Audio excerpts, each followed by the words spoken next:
Hola y bienvenidos a la entrevista en France 24. ¿Cómo lograr que el comienzo del desconfinamiento este 11 de mayo en Francia sea exitoso? Emmanuel Macron estuvo recientemente en una escuela ubicada en Poissy, cerca de París. Desde allí el mandatario quiso tranquilizar a la población sobre la reapertura de las escuelas. Vamos a hablar de ello con nuestro invitado Bernard Castan, jefe del Departamento de Enfermedades Infecciosas y Tropicales del Centro Hospitalario de Périgueux y secretario general de la SPILF, la Sociedad Francesa de Enfermedades Infecciosas. Bernard Castan, muchas gracias por estar con nosotros.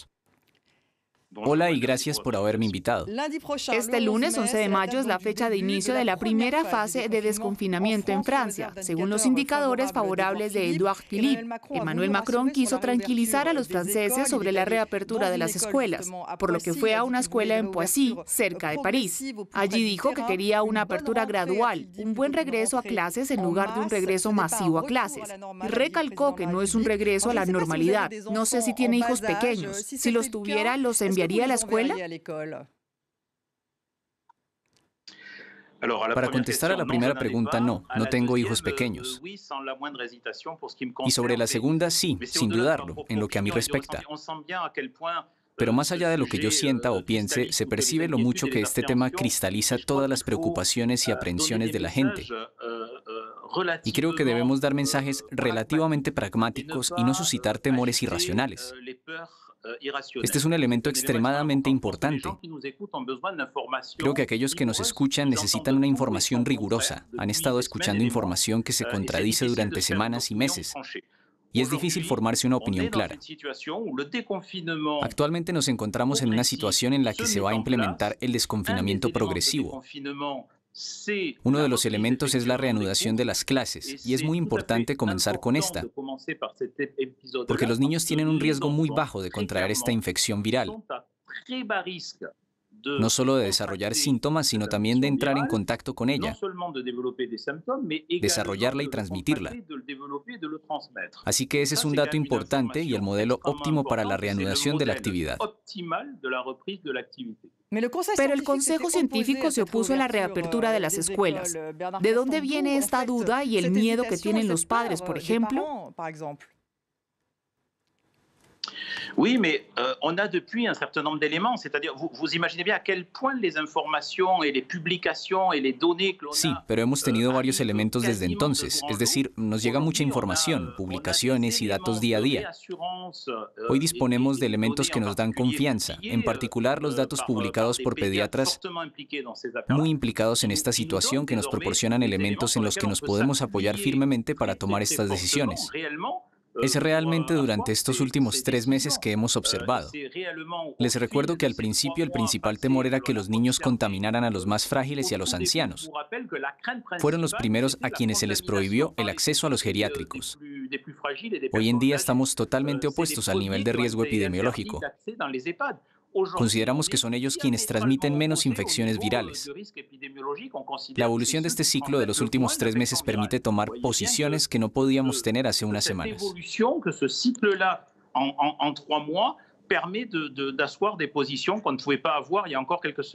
Emmanuel Macron también anunció limitaciones a los viajes al extranjero, incluyendo este verano. ¿Es este tema importante en esta etapa, aunque la decisión sobre las vacaciones de verano se tome después?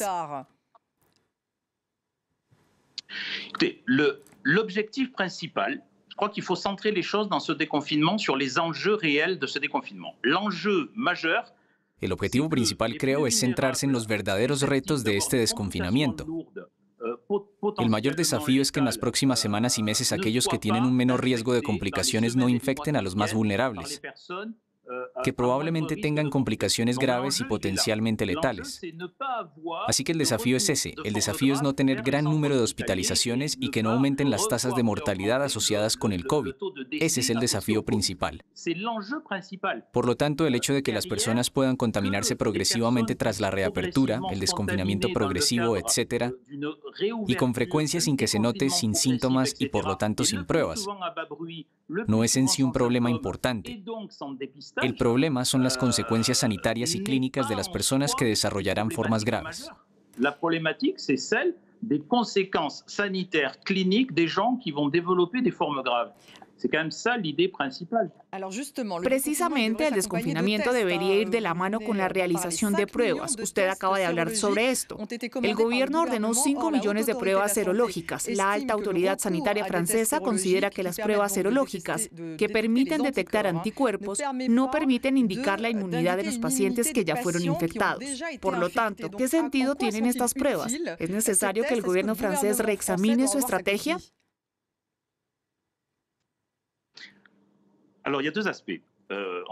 Hay dos aspectos. Empecemos con las pruebas serológicas para aclarar las cosas, a pesar de las dudas que dejamos pendientes. Porque la duda ronda sobre todo lo que no dominábamos al principio, en el caso de una infección viral emergente. Hoy en día, donde hay una carencia, cuando escuchamos a los inmunólogos, a los especialistas en inmunología frente a un agente infeccioso, nos dicen que esta respuesta inmunológica es transmitida primero por otro sistema que no son los anticuerpos, la inmunidad celular, y luego transmitida por una inmunidad por anticuerpos y que cuando estos anticuerpos se desarrollan. Globalmente estimamos que hubo una respuesta eficaz y que esta es, al menos en el 60% de los casos, bastante efectiva en los jóvenes que tienen formas asintomáticas. Así que no deberíamos asustarnos diciendo que esta inmunidad es muy relativa. Probablemente no funciona en un cierto número de personas y corremos el riesgo de una reactivación frecuente y regular. No creo que ese sea el modelo con el que empezamos y esa no es la idea. En especial porque las personas que han desarrollado inmunidad entrarán inexorablemente en los próximos meses en contacto con personas con el virus circulante y reactivarán su propia inmunidad como si fuera el refuerzo de una vacuna. Eso es importante. De lo que me gustaría hablar es de las famosas pruebas, las muestras nasofaríngeas, los famosos PCR. Es como una especie de carrera en todo el mundo. Estamos pretendiendo que toca tomarle muestras a todo el mundo, todo el tiempo, continuamente, y aquel que tome más muestras en un territorio dado tendrá una recompensa. Creo que actualmente no se trata de tomar muestras masivas, sino de tomarles muestras a las personas que puedan ser potencialmente infectadas, para que podamos aislarlas e identificar a las personas asintomáticas a su alrededor. Esa es la idea. No tiene ningún sentido decir que hay que hacerles pruebas a todos, continuamente, casi que todos los días. ¿Por qué no tiene sentido? Si después de hacerse la prueba uno regresa al trabajo sabiendo que no es portador del virus, ¿tiene sentido? No, la prueba indica que se es portador del virus en un lapso extremadamente corto, que es cuando se toma la muestra. La negativización cuando se es portador del virus se hace en un máximo de 8 a 10 días. O sea que si es asintomático a lo largo de 3 meses de la evolución de la infección va a ser PCR positivo durante unos días. Por lo que un PCR negativo no dice nada sobre el hecho de que usted fue potencialmente positivo antes. Lo puede tranquilizar a uno falsamente y en 3 días volverá a ser positivo. Incluso hay pacientes que se han curado y tienen fluctuaciones negativas y positivas durante unos días, de manera oscilatoria.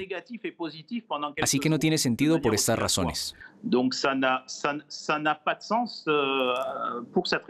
Otra pregunta concreta sobre el uso de mascarillas. Estas serán obligatorias en los colegios. Si soy asintomático y uso una mascarilla, ¿estoy protegiendo a los demás?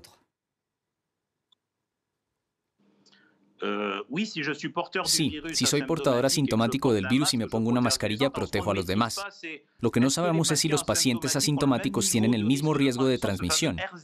Si el famoso R0 es el mismo para las personas que presentan síntomas y las que no, etc. Entonces sabemos que para los niños este R0 es extremadamente bajo. Pero más allá de los niños, hablando de los adultos, si somos asintomáticos, usar una mascarilla para protegerse e impedir la transmisión a los demás es un gesto altruista. Pero la consecuencia de esto es, ¿tenemos que usar una mascarilla todo el tiempo? Pasa un poco como con las pruebas. Se necesitarían 500.000 pruebas a la semana para hacer un análisis de muestras masivo de la población. En cuanto a las mascarillas, ¿tenemos que salir a la calle con una mascarilla? No estoy para nada convencido. ¿Prevé un resurgimiento de la epidemia después del desconfinamiento?